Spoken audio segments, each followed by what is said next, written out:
La vie de Véronique Sanson n'aura pas été un long fleuve tranquille. Pourtant, du haut de ses 73 ans, la chanteuse est toujours là après avoir surmonté un cancer, des séparations, un changement de vie, la maternité et les violences conjugales. Ce fléau terrible dont beaucoup trop de femmes sont encore victimes, Véronique Sanson l'a vécu avec Stephen Stills.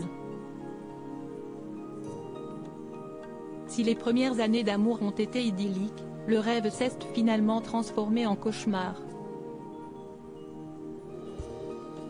Interrogée par le Parisien Week-end dans le cadre de sa tournée prévue jusqu'au mois d'août, Véronique Sanson s'est penchée sur tous les aspects de sa vie, ce mariage tout particulièrement. S'il lui a permis de connaître la maternité en devenant la maman de Christopher en 1974, il lui a aussi fait vivre l'enfer. J'ai vécu de super beaux moments avec lui, mais il a été violent avec moi, rappelle-t-elle. Il n'était pas souvent dans son état normal à cause de l'alcool, de la drogue. Tous ces excès, ce n'était plus possible. Avant d'envisager le divorce qui sera prononcé en 1980, Véronique Sanson avait d'autres solutions en tête, beaucoup plus radicales. Il m'est même arrivé de me dire, alors qu'on se baladait à cheval au bord d'une falaise, ou qu'on faisait du bateau, et si je le poussais? Je me suis aussi renseignée sur les tarifs d'un tueur à gages. Ça aurait coûté 8 000 $.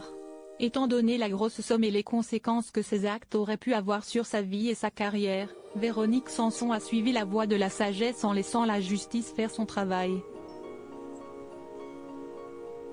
Michel Berger, victime de leur couple à l'époque, quand Véronique Sanson fait la connaissance de Stephen Stills, son cœur est pris.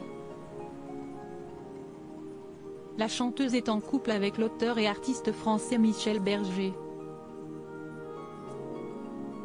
Cette relation ne l'empêche pas de tout plaquer et de partir, lâchement. Véronique Sanson prétexte à Michel Berger une sortie pour s'acheter des cigarettes pour prendre le large et s'installer aux États-Unis avec Stephen Stills. Une décision qu'elle ne regrette pas d'avoir prise malgré ce qu'elle lui a fait vivre. J'ai une drôle de vie, conclut-elle. Faite de beaucoup de joie, et de peine bien sûr. Rien de ce que j'ai fait n'était normal. Si esti tout moi ça, je suis tout sauf normal. Et si esti comme ça qu'on la aimait.